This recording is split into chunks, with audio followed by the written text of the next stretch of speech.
જુજારુ યુવાનોના સંગઠન ટીમ રિવોલ્યુશને આજે કમિશનર સમક્ષ રજૂઆત કરી મિશન 7 ડેઝ અંતર્ગત શહેરના હિતમાં રજૂઆત કરવાનું નક્કી કરી પાલિકા પહોંચ્યા તો નીચે જ રોકી દેવાયા.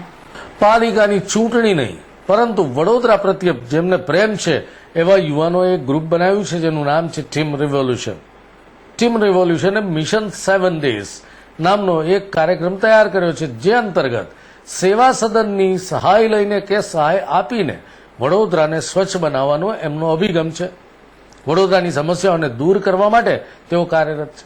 આજે પહોંચ્યા સેવા સદન અને કમિશનરને આવેદનપત્ર આપવા ગયા તો એમને નીચે જ અટકાવી દેવામાં આવ્યા.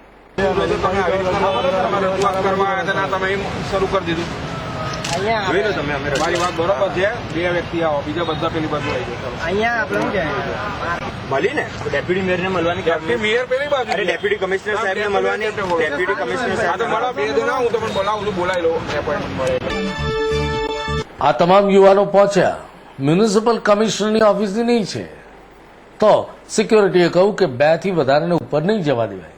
તો યુવાનોએ આગ્રહ રાખ્યો કે અમારે તો બધા જ ઉપર જઈને રજૂઆત કરવી છે. અંતે સિક્યોરિટીને આવેદનપત્ર આપીને આ યુવાનો પાછા ફર્યા.